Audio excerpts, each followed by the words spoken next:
ठीक है फिर, जल्दी से अब हमें एक प्लेट चिकन चावल दे दो। तभी दोनों चिकन चावल खाने लगते हैं और देखते ही देखते फ्री का नींबू पानी मिलने की वजह से लोग नींबू पानी भी पीते हैं और साथ ही चिकन चावल भी खाना शुरू कर देते हैं। दूसरी तरफ लल्लन सेठ के ढाबे पर कोई भी नहीं था। वहाँ सिर्फ एक ही आदमी था जो कूलर की हवा ले रहा था।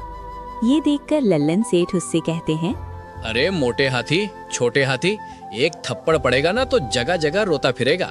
तुझे यहाँ हवा खाने की इजाजत किसने दी? क्यों भैया, यहाँ हवा खाने के लिए तुम्हारी इजाजत लेनी पड़ेगी क्या? मैं अपनी मर्जी से कहीं भी खड़ा रहूं। तुझे खड़ा रहना है तो रह ले, लेकिन मेरे ढाबे के आसपास खड़ा मत रह। तू यहाँ तभी खड़ा हो सकता है जब तू यहाँ से कुछ खरीदेगा। मैं तुम्हारे ढाबे से कुछ भी नहीं खरीदने वाला। मुझे हर जगह खड़ा होने का हक है। सरकार हमें फ्रीडम देती है। लगता है तू ऐसे नहीं मानेगा। लगता है मुझे बाहर आना ही पड़ेगा। तुझे अभी दिखाता हूँ कि लल्लन सेठ क्या चीज है। ये सुनते ही आदमी वहाँ से भाग जाता है और लल्लन सेठ अब सोच में पड़ जाता है कि अब क्या किया जाए। ज्यादा नहीं, 1-2 दिन की बात है। कुछ दिन बाद लोग खुद ही यहाँ कूलर की हवा खाने आएंगे और फिर साथ ही मेरा मटन चावल भी उन्हें खाना ही पड़ेगा। आखिर लल्लन सेठ का ढाबा है, यहाँ हवा भी मिलेगी और गर्मी की दवा भी मिलेगी। 10 दिन बीत जाते हैं। लल्लन सेठ का ढाबा पूरी तरह खाली हो जाता है। कोई भी उसके ढाबे पर आने को तैयार नहीं था।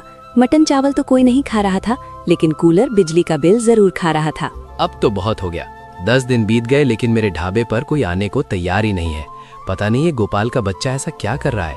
भला क्या पानी की वजह से भी किसी का धंधा बंद हो सकता है और किसी का धंधा चल सकता है? मुझे तो इसका खेल बिगाड़ना ही पड़ेगा। अभी इसके ढाबे पर जाता हूँ और इसका खेल बिगाड़ता हूँ।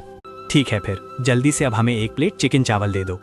तभी दोनों चिकन चावल खाने लगते हैं और देखते ही देखते फ्री का नींबू पानी मिलने की वजह से लोग नींबू पानी भी पीते हैं और साथ ही चिकन चावल भी खाना शुरू कर देते हैं।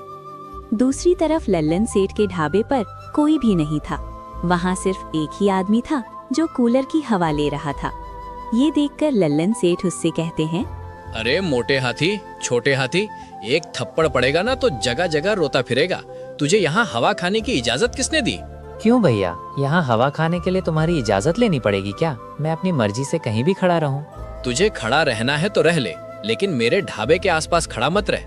तू यहाँ तभी खड़ा हो सकता है जब तू यहाँ से कुछ खरीदेगा। मैं तुम्हारे ढाबे से कुछ भी नहीं खरीदने वाला। मुझे हर जगह खड़ा होने का हक है। सरकार हमें फ्रीडम देती है। लगता है तू ऐसे नहीं मानेगा। लगता है मुझे बाहर आना ही पड़ेगा। तुझे अभी दिखाता हूँ कि लल्लन सेठ क्या चीज है। ये सुनते ही आदमी वहाँ से भाग जाता है और लल्लन सेठ अब सोच में पड़ जाता है कि अब क्या किया जाए। ज्यादा नहीं, 1-2 दिन की बात है। कुछ दिन बाद लोग खुद ही यहाँ कूलर की